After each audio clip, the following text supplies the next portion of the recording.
Bismillahirrahmanirrahim. Assalamualaikum warahmatullahi wabarakatuh. Waalaikumsalam. Alhamdulillahirabbil alamin wa bihi nasta'inu ala umuri dunya waddin wa ala alihi wa sahbihi ajma'in. Rabbi shrah li sadri wa yassir li amri wahlul 'uqdatam min lisani yafqahu qawli. Anak-anakku sekalian di rumah, siswa-siswi SMP 14 Kota Cirebon kelas 7, 8, dan 9, bagaimana kabarnya hari ini? Semoga kita semuanya selalu berada dalam lindungan Allah Subhanahu wa Ta'ala.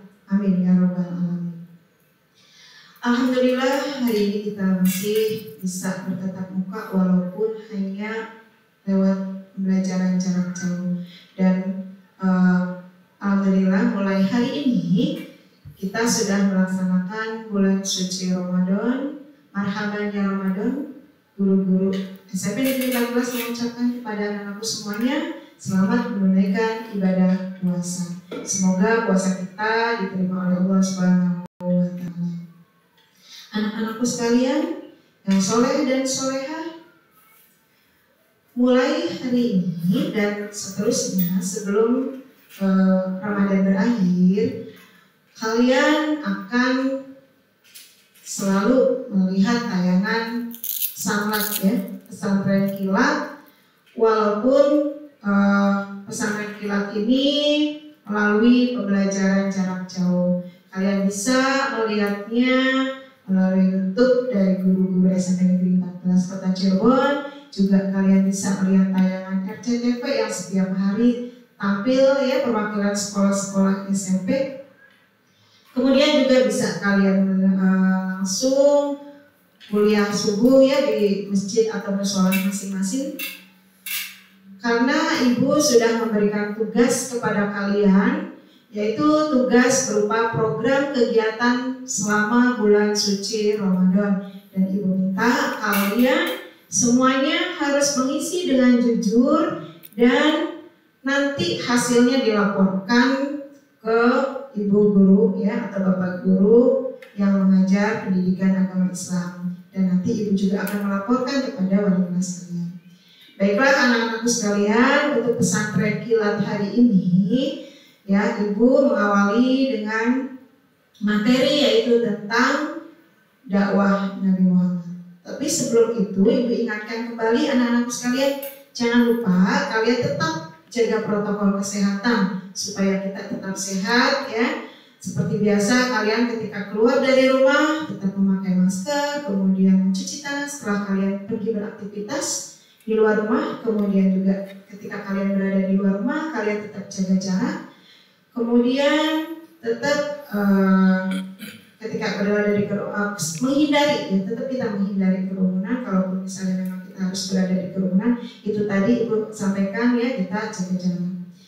Nah itu kalian harus tetap terapkan setiap hari ya, sampai mudah-mudahan kita berdoa sama Allah, ya Allah semoga wabah ini segera berlalu sehingga kita bisa beraktivitas seperti biasa kembali dan bisa bertatap muka di sekolah yang kita cintai. Baiklah anak-anak sekalian, untuk pesantren kilat hari ini ibu akan menyampaikan tentang sejarah ya. Setelah nanti samlat ini selesai, kalian tulis ya apa yang tadi ibu sampaikan, isi ringkasannya apa. Nah, yang akan ibu sampaikan adalah tentang sejarah Nabi Muhammad SAW periode kota Makkah. Sebelumnya kalian lihat dulu tayangan video berikut ini.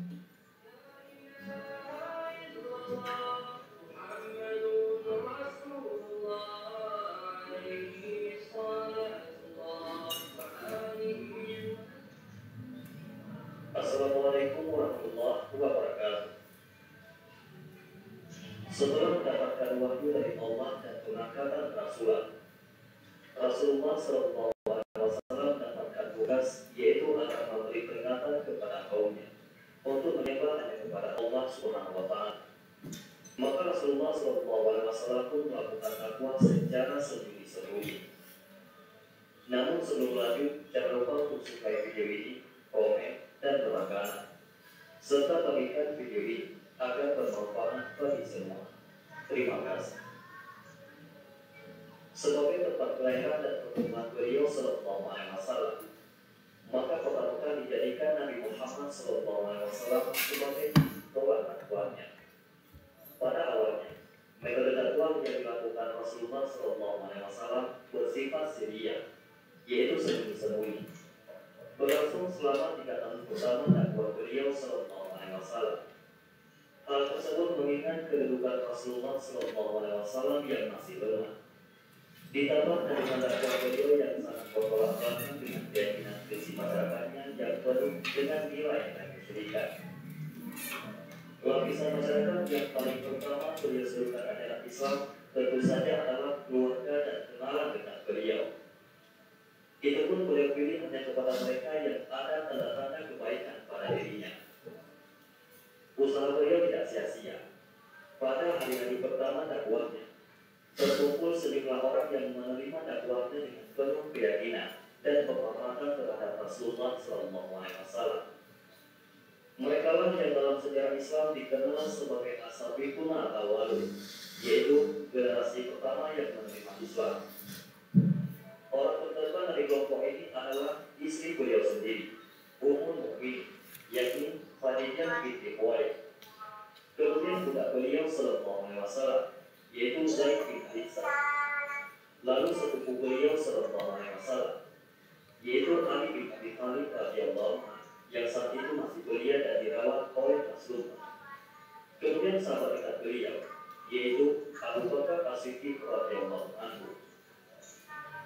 Abu Bakar As-Siddiq radhiyallahu anhu setelah masuk Islam, beliau langsung turut serta berdakwah. Lewat usaha beliau, ditambah perangannya yang terpuji serta kedudukannya yang terhormat di tengah masyarakat, dakwahnya cepat memberikan hasil. Tak berapa lama, tercatatlah sejumlah orang yang masuk Islam lewat beliau. Di antaranya, Utsman bin Affan, Zubair bin Awam, Abdurrahman bin Auf, Sa'ad bin Abi Waqqas, Talha bin Ubaidillah radhiyallahu anhu. Mereka juga digolongkan sebagai generasi pertama dari kalangan para sahabat dan yang banyak berperan dalam dakwah Rasulullah Sallallahu Alaihi Wasallam berikutnya. Kemudian satu demi satu masyarakat Quraisy masuk Islam, seperti Bilal bin Rabah, Abu Ubaidah Amir bin Jarrah, Abu Salamah bin Abdul Al-Asad, Arqam bin Abi Arqam, Utsman bin Mas'ud, Fatimah bin Fatah, yakni saudara perempuan Umar bin Khattab. Kemudian Khattab bin Aras, Abdullah bin Mas'ud dan lainnya. Mereka semua masuk Islam secara sembunyi-sembunyi, karena Rasulullah Sallallahu Alaihi Wasallam menyampaikan dakwahnya secara individu dan rahasia. Sementara itu, wahyu terus diturunkan, umumnya pendek-pendek, namun memiliki tekanan kuat untuk membersihkan hati dari berbagai kotoran duniawi. Sangat sesuai dengan kondisi saat itu yang menuntut kelembutan hati dan jiwa. Selain itu, wahyu yang turun banyak menggambarkan tentang surga dan neraka, hingga seakan-akan terpampang di hadapan mata. Hal mana dapat menimbulkan kerinduan seseorang terhadap surga dan ketakutannya terhadap neraka. Sedikit demi sedikit, lahirlah ikatan hati yang kuat di antara mereka. Kemudian lahirlah rasa ukhuwah dan tolong-menolong sehingga semakin mengokohkan keimanan mereka. Ritual yang sejak awal mereka lakukan adalah ibadah sholat.